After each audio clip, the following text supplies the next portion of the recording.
తాకట్టులో ఉన్న బంగారాన్ని విడిపించి ఆ రోజున్న మార్కెట్ ధర కట్టి మిగిలిన డబ్బును మీకు అందిస్తుంది కొమ్మూరి గోల్డ్. నమస్కారం సుభాష్ శర్మ గారు. శ్రీమాత్రే నమండి. సార్, లలిత అమ్మవారి విశిష్టత ఏంటి? లలిత అమ్మవారిని ఆరాధించడం వల్ల మన నిత్య జీవితంలో ఎలాంటి ఫలితాలు పొందవచ్చు? అమ్మ మనకు అండాదండగా ఉంటుందని చాలా సందర్భాలు చెప్తా ఉంటారు. లలితాదేవి అమ్మవారిని ఎలా ఉపాసించాలంటారు? చాలా మంచి ప్రశ్న అండి, తప్పకుండా చెప్తాను. ఓం శ్రీమాత్రే నమః. జ్ఞానినాంనపి చేతాంసి దేవి భగవతి హిసా బలాయ కృష్యమోహాయ మహామాయా ప్రయశ్చతి. తల్లి కరుణామయురాలు. అమ్మ అంటే చాలు మనసు ఎంతో ఆనందపడుతుందండి. ఇప్పుడే మామూలుగా మనం అమ్మ అంటే చాలు మనసులో ఏదో తెలియనటువంటి పులకింత. తల్లి అమ్మ దయ ఉంటే అన్నీ ఉన్నట్టే అని శాస్త్రము. ఇది మనం చెప్పినటువంటి మాట కాదు, వేదం నందు శాస్త్రం నందు ఉన్నటువంటి వాక్యము. అమ్మ దయ ఉంటే అన్నీ ఉన్నట్టే. యూనివర్సరీగా అమ్మ శక్తి చెప్పడానికి నా శక్తి సరిపోదు. అది ఒక యూనివర్స్కి కనెక్ట్ అయినటువంటి శక్తి. యూనివర్స్లో ఏదైనా తెలియనటువంటి అద్భుతమైనటువంటి శక్తి ఉంది. ఆ శక్తి ఈ సృష్టిని నడిపిస్తుంది అని తెలియజేయడానికి మనం పెట్టుకున్నటువంటి పేరే లలితా త్రిపుర సుందరి అమ్మవారు. అందుకే లలితా సహస్రనామాలలో మనము అనేక రకములైనటువంటి శ్లోకాలు చదువుతాము. ఆ శ్లోకాలు 1000 శ్లోకాలు ఉంటాయి, 1000 నామాలు ఉంటాయి అమ్మవారికి. ఆ అమ్మవారి యొక్క నామంలో ఒక్కొక్క దానిలో ఒక్కొక్క పరమార్థం అనేటటువంటిది మనకు ఏర్పడుతూ ఉంటుంది. అలాగే శ్రీమాత శ్రీ మహారాజ్ఞి అంటే అమ్మవారు ఈ లోకానంతరినీ నడిపించే మహారాణి. ఆమె అమ్మవారికి మహారాణి ఎవరు? ఈ సృష్టిని నడిపించేట శ్రీమాత శ్రీ మహారాజ్ఞి. ఆ అమ్మవారు అగ్నిస్వరూపంగా ఉంటూ ఉంటుంది. అమ్మవారు వాయుస్వరూపంగా, పంచభూతాత్మిక స్వరూపాలన్నీ కూడా అమ్మవారి యొక్క స్వరూపాలే. అందుకే పంచమి పంచభూతేషి పంచశక్ష్యోపచారిణి అంటే ఆ అమ్మవారు పంచభూతాత్మిక తత్వంతో ఉండి, పంచమీ తిథి అంటే అమ్మవారికి చాలా ప్రీతికరమని శాస్త్రము. అంటే ఈ యొక్క సృష్టి అంతా ఆవిర్భావమైనటువంటి విధానం ఏదైనా ఉందంటే అది అమ్మవారి యొక్క సృష్టి ద్వారా ఆవిర్భావమైంది. ఉపాసన చేసేటటువంటి విధానాల్లో లలితా అమ్మవారి ఉపాసన శ్రీచక్రోపాసనతో సమానం. శ్రీచక్రోపాసన ఎవరైతే చేస్తారో అమ్మవారి యొక్క సర్వశక్తులను సిద్ధింపజేసుకునేటటువంటి గొప్పనైనటువంటి విధానము అమ్మవారి యొక్క శ్రీచక్రోపాసన. ఆ లలితా పరమేశ్వరి ఎక్కడ ఉంటుంది అని అంటే శ్రీచక్రంలో కొలువై ఉంటుంది. ఆ శ్రీచక్రం యొక్క వర్ణన గురించి మణిద్వీప వర్ణనలో చెప్తారు. మణిద్వీప వర్ణము అంటే అమ్మవారు కొలువై ఉండేటటువంటి గృహం ఏది అంటే మణిద్వీప వర్ణము అని చెప్తా ఉంటాం.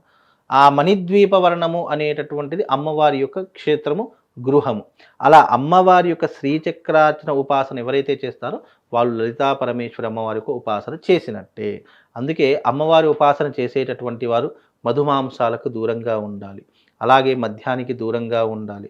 ఎప్పుడు పడితే అప్పుడు నిద్రించడం కానీ, రమించడం కానీ, లేదు మనము దుర్భాషలాడడం కానీ ఇలాంటివి చేయకూడదని కొన్ని నియమాలు అనేటివి తప్పకుండా ఉంటూ ఉంటాయి. కానీ ఈ మధ్య కాలంలో అంత నియమనిష్టలతో కూడుకున్నటువంటి వారు చాలా తక్కువ శాతంలో ఉన్నారు. అంటే పూర్తిగా దైవంలో నిమగ్నమైపోయి, ఎందుకంటే ఇది కలియుగము, మంచి కంటే ఎక్కువ చెడే ప్రబలిల్లేటటువంటి రోజులు ఇవన్నీ కూడా. కాబట్టి చేసేవాళ్ళు లేరు అని కాదు, ఉన్నారు. అది కొంతమంది, 100లో ఏ 10 మందో 15 మందో ఉన్నారు తప్ప చేస్తారు, ఉపాసన చేస్తారు. కానీ వాళ్ళ శక్తి ఎంతవరకు ఉంటుందో అంతవరకు మాత్రమే ఆరాధించేటటువంటి విధానాలు ఉన్నాయి.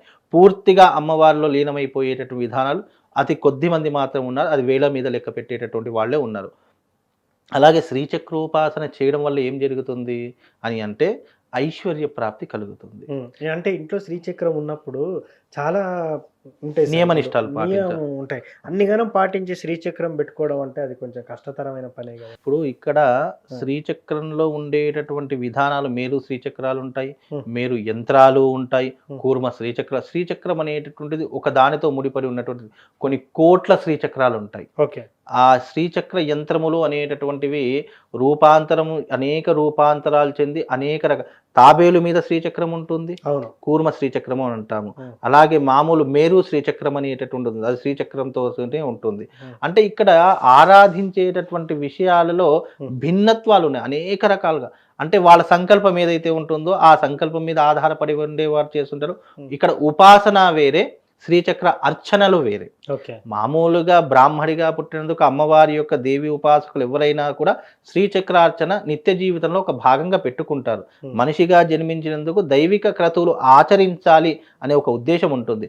ఆ ఉద్దేశపూర్వకంగానే కొంతమంది నిత్యము ఇంట్లో దీపారాధన చేయడం, సంధ్యావందనం ఆరాధించడము, శ్రీచక్ర ఉపాసన ఉన్నటువంటి వారు శ్రీచక్రాన్ని ఆరాధించడం, ఇవి నిత్య జీవితంలో చేసేటటువంటి కర్మలు. ఓకే. ఇక్కడ కర్మలు వేరే, ఉపాసన వేరే. ఉపాసన అంటే అర్థం ఏంటి?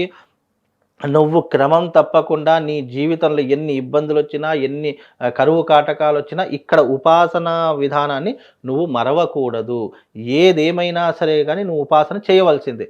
కానీ ఇక్కడ నిత్యార్చనకు కొన్ని నియమ నిబంధనలు ఉంటాయి. నీకు ఏదైనా ఇబ్బంది కలిగినప్పుడు నువ్వు చేయకున్నా పెద్ద తప్పేం లేదు. కానీ ఉపాసన వేరే, ఇక్కడ అర్చన వేరే. కాబట్టి అనేక రకాలుగా ఇవి రూపాంతరం చెందుతూ వస్తాయి. కాబట్టి శ్రీచక్రార్చన అనేటటువంటిది మనిషి జీవితాన్ని ఉద్ధరింపజేసుకోవడానికి, లక్ష్మీ కటాక్షాన్ని పొందడానికి, ఈ యొక్క గౌరవ మర్యాదలు పొందడానికి, అమ్మవారి యొక్క ఉపాసన మనం చేస్తూ చేస్తూ వెళ్ళామనుకోండి, మనకు తెలియకుండానే మన చుట్టూ ఒక పాజిటివ్ ఆరా ఎప్పటికీ కూడా మనం అంటిపెట్టుకొని ఉండేటటువంటిది.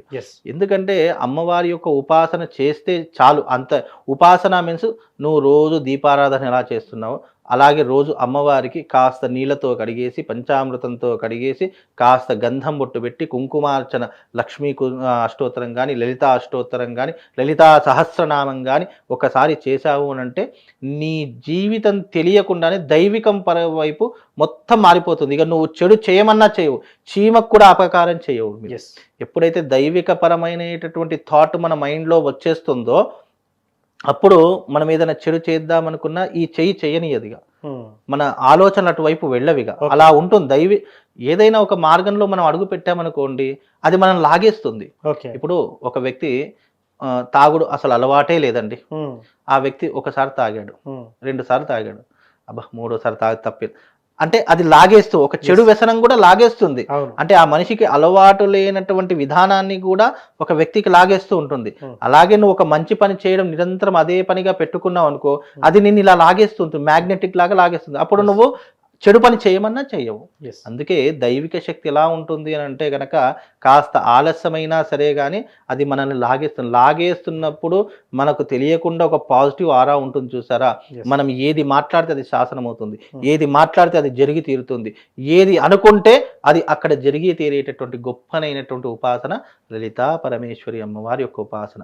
అమ్మవారికి ఏం లేదంటే స్త్రీలు కానీ పురుషులు కానీ ఉపాసన చేయాలి అనుకుంటే శ్రీచక్రాన్ని తెచ్చి పెట్టుకొని రోజు నిరంతరం దాని దగ్గర అభిషేకం చేసుకోండి, కాస్త దీపాలు వెలిగించండి, లలితా సహస్రనామ పారాయణం చేయండి. అమ్మవారికి కుంకుమ అంటే చాలా ఇష్టం, కుంకుమార్చన చేయండి. బిల్వ దళాలంటే ఇంకా ఇష్టం, బిల్వ దళాలతో అర్చన చేయండి.